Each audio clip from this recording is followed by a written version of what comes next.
All right, let's dive right in. Today, we're connecting two massive mysteries.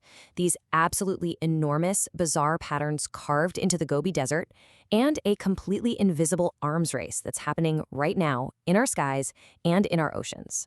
So our story really kicks off with this giant puzzle. You're looking at satellite images of these huge, perfectly geometric grids etched into a remote Chinese desert. The big question is, what in the world are they? Now, the official story you'll hear is that they're just, well, they're targets for calibrating spy satellites. Simple, right? But our sources say that's just a cover story. I mean, look at them. Their massive scale and complexity suggests something way more important is going on. So, if they aren't for cameras, what could they possibly be for? To even begin to understand that grid, we first have to understand the battlefield it's on. And we're not talking about a normal conflict. This is a new kind of war, fought with physics that seems to bend the very rules of reality.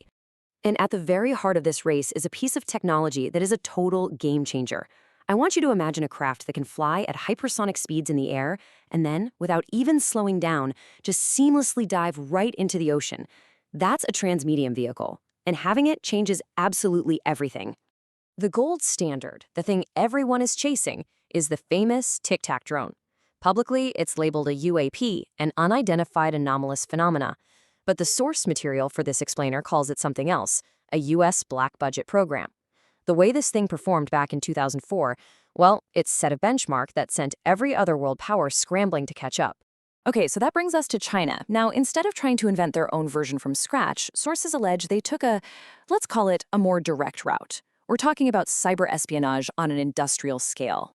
And look, this wasn't some quick smash-and-grab hack. This was a patient, meticulous, decade-long campaign.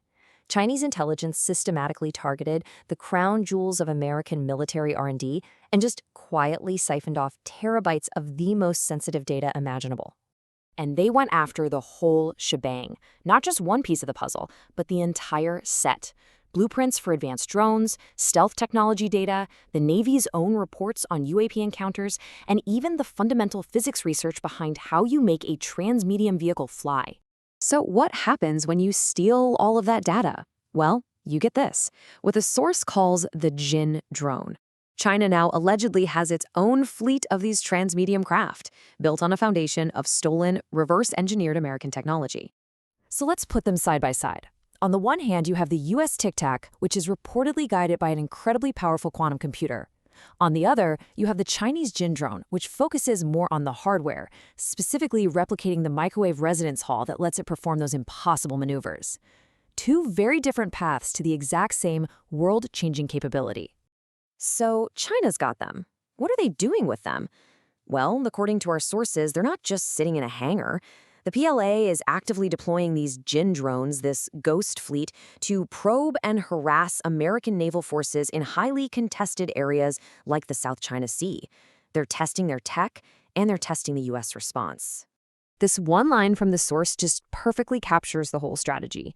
These drones are elusive, they're unbelievably advanced, and they're incredibly expensive.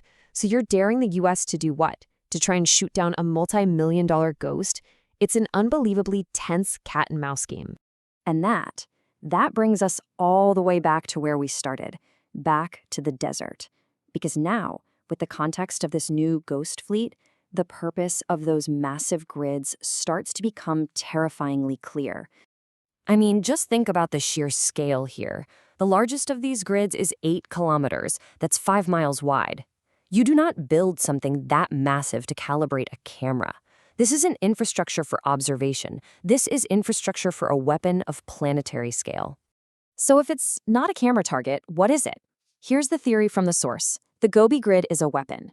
The grid itself acts like a massive antenna, and it uses the desert floor as a gigantic circuit board. From there, it can bounce huge amounts of electromagnetic energy up into the ionosphere with one goal: to create a massive disruption field and blind the very satellites America depends on for early warnings. The name for this kind of theoretical tech sounds like something straight out of science fiction. It's called Over the Horizon, or OTH Scalar radar. The idea is, unlike normal radar, it uses a different kind of wave that can literally be bounced off the ionosphere, allowing a country to project power and disrupt sensors way, way beyond its own borders. So let's just pull back for a second. What does this all add up to? Well, it means we're watching the birth of a brand new kind of warfare, one that is almost completely invisible to all of us. I mean, think about what we're talking about here.